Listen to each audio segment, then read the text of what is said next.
Hello, hello, hello, and welcome back to another Conversations with J.R. Floyd. You know what my motto is? Changing lives through single conversations.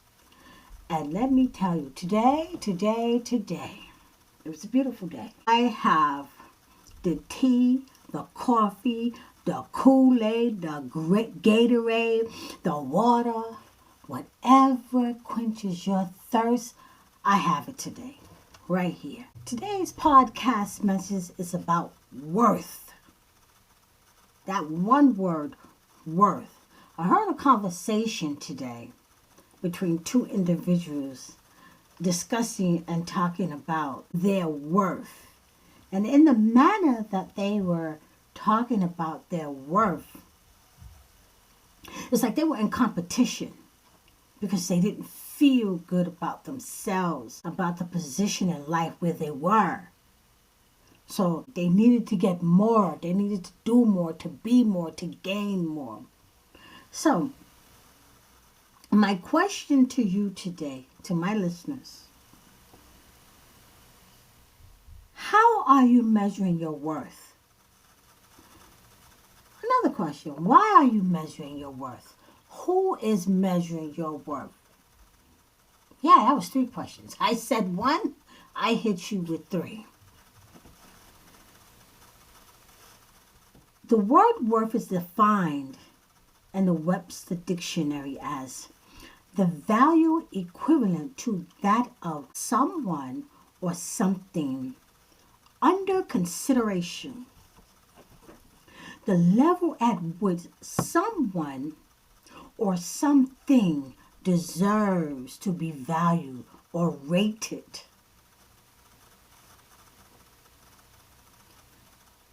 The level at which someone or something deserves to be valued or rated. So we got measurement of worth through value and somebody rating you, categorizing you, stereotyping you. Are you looking at worth as a form of excellence, usefulness, or importance?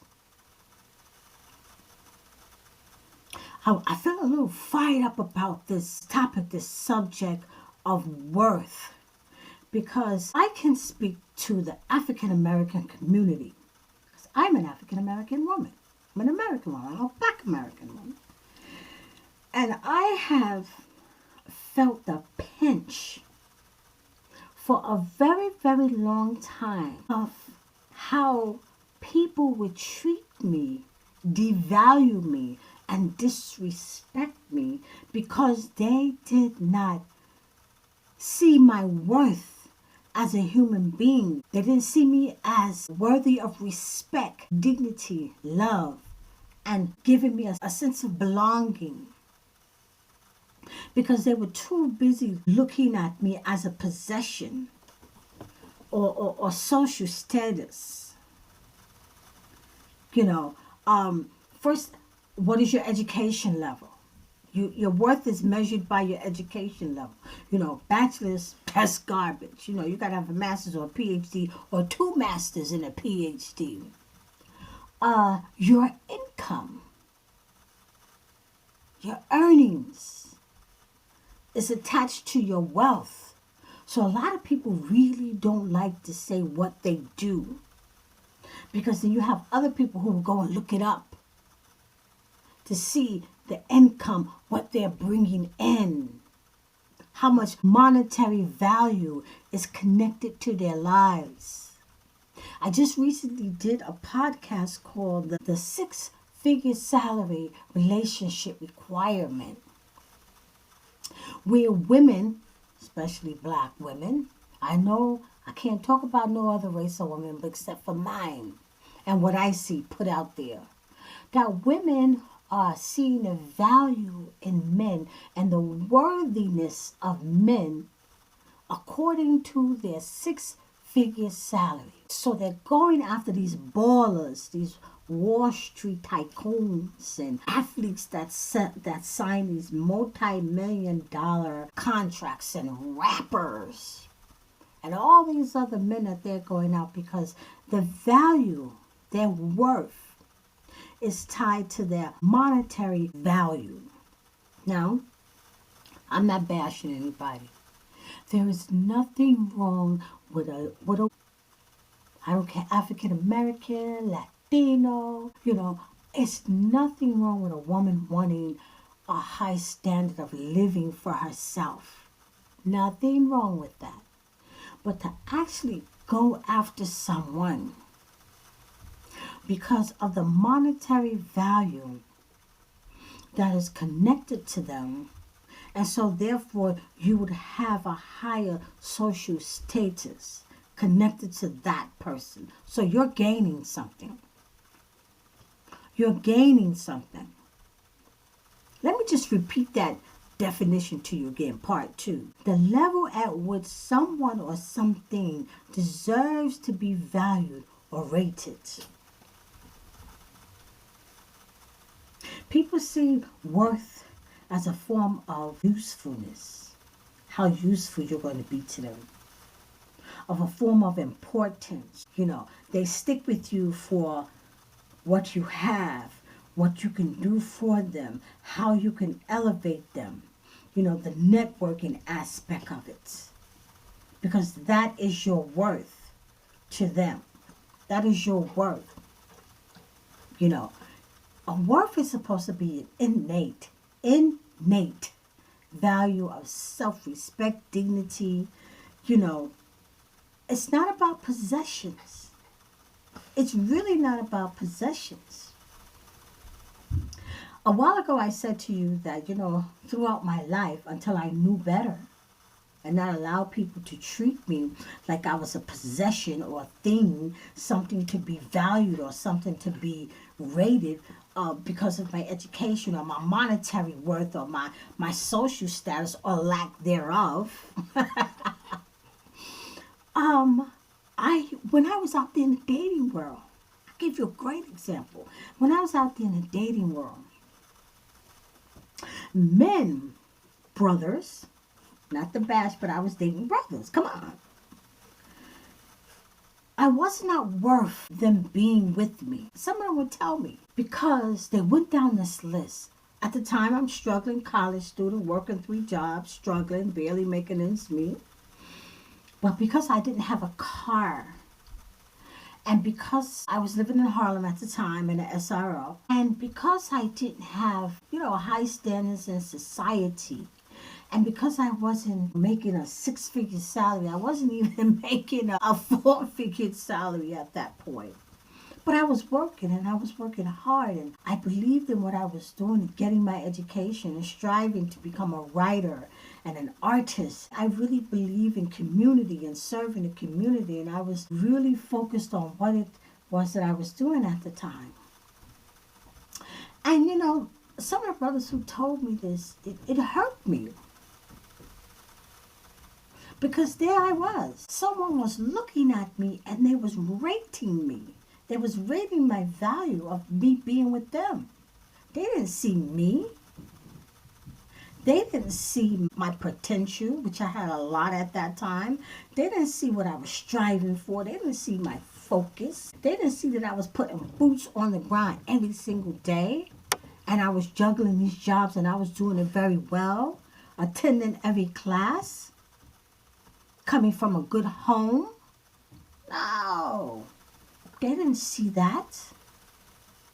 Because there was nothing for them to latch on to. There was nothing that I could do to elevate this brother. They saw no usefulness in me because to them I had no worth. Simple. I wasn't important to them. I had no worth.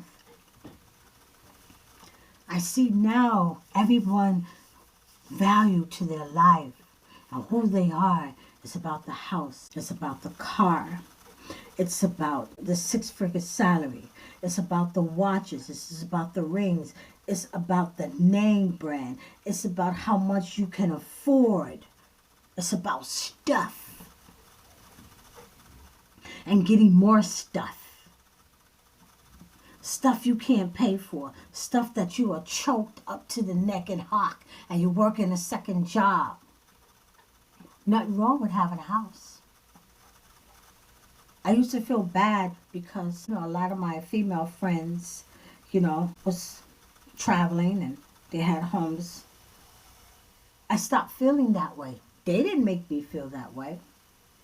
I made myself feel that way because I fell into that trap that I was supposed to have a certain amount of materialistic things at a certain age.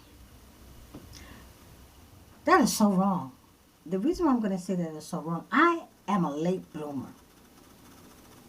I did not grow up in a family circle that taught the value of saving, having good credit, what it meant to own a piece of property. I grew up with a mother and a father and aunts and uncles and extended family. All they knew was to survive. To work and survive. And they didn't have time for this nonsense of what their worth was or putting a monetary value to their work. They was too busy trying to survive and keep a roof over our head and food on the table and decent clothes on our back. I grew up like that. I grew up struggling. So I did not know a lot. I didn't have the knowledge to it. What I'm trying to say. You have some people who have that knowledge. They go out there and they accomplish. That's great for them. I know immigrant friends who have come into this country and they look down on American people because a lot of us don't own homes. They devalue us because we are supposed to have a home. Not everybody wants a home, I'm sorry. Not everybody wants that big mortgage bill. I'm sorry. Not everybody wants a house here in New York City. I know I don't. I'm taking my butt back to North Carolina, South Carolina, where the living is easy. And nobody equates your worth with what you have or what you don't have, or that you're not trying to keep up with the Joneses. This whole situation about people want to know what you are worth. It's the same thing like someone asking you, you're dating this person or potentially dating this person, and asks you, so what do you bring to the table? I'm so glad I'm not out there in the dating world because I just think I would lose my mind. So what do you bring to the table? Measuring my worth. Measuring what I have. What I can give you. There's no longer, whatever happened to, boy meet girl, boy like girl, boy and girl get married, and they work together to build. No, nowadays, everybody wants you to come with it. Whatever it is. They want you to come with it. There's no more building. They want you to already have it and come with it. We have become a society of individuals, and there's no more village. There's nothing wrong with a young lady who is making a 6-figure salary wanting a man who earns a 6-figure salary. There's nothing wrong with that. You want to know why? Because she's earning a 6-figure salary. And she feels that her worth is being connected to a person that's making a 6-figure salary, because society has drummed it into our heads, especially sisters' heads, that you should not go beneath what you are. And that a man should come into your life and he should be able to give you more than what you're giving yourself. This whole thing of worth, monetary value, people sizing you up, looking at the neighborhoods that you live in, connected to your worth. Oh, they must can't afford to live so and so because they live over in so and so. That is so degrading. Or what you drive, because it is 2025 and maybe the person is still driving a 2018. That's in mint condition. But that's what they want. That's what they can afford to drive. And somebody will make a joke and say, well, you're going to get rid of that tank and buy a so and so. How do you know if that person has the money to buy a 2025? How do you know? Because why? We are too busy attaching a price tag to human beings, to people's souls, to people's emotions, to people's spirits, that we don't look at who we have in front of us.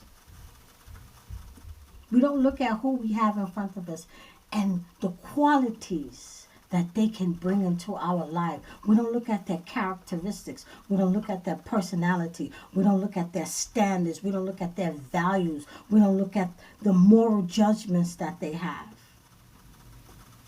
That's going out of the window. You could be the most ratchet person in the world. As long as they can attach monetary value to your worth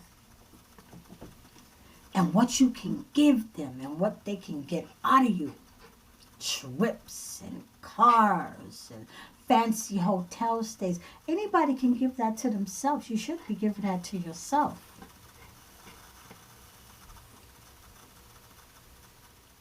Worth as a form of usefulness or importance. We need to think about these things. I know I've been thinking about it all day long. What am I worth? So you mean to tell me that my worth is connected to my salary?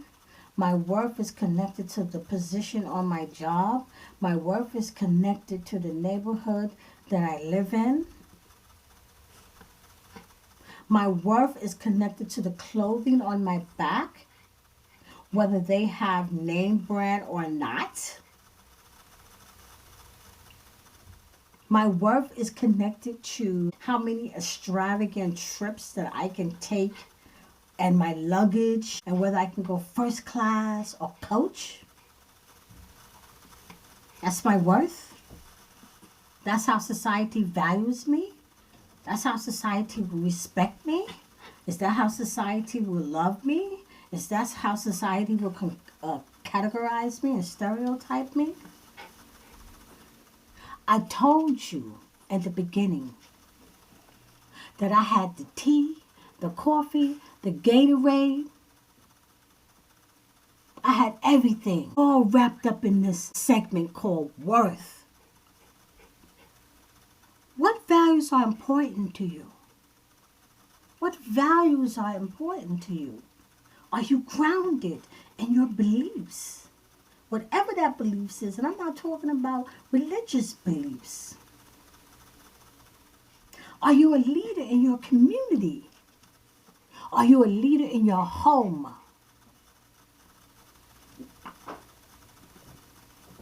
You know, that's worth. When our ancestors was out there marching and struggling and surviving to overcome certain color barriers for future generations because they knew they may not be able to see it. Do you think that they was attaching a monetary value to their worth? They just wanted to be seen as human beings with equal rights. And here we are today. Here we are today. And we look at people, we thumb our nose at people because we don't feel that they have worth according to monetary value. And that they're not worth being in our company, attaching ourselves to them. Because we feel that they don't deserve to be respected because of this thing called worth, monetary value. connected to them. Social status connected to them. My God, I can just go on and on and on. But I thought that I would just come on, jump on. I know I went in and talk about this topic, worth. WORTH, worth. And what does that mean to you? What does it really, really mean to you? Not to anybody else. What does it mean to you? And how are you allowing people to treat you according to what they think you are worth? This is Conversations with JR. I hope that you can get something from this conversation. I am here to help change lives through a single conversation. Conversations with JR. I am on all social media platforms. Don't forget to go to my YouTube channel.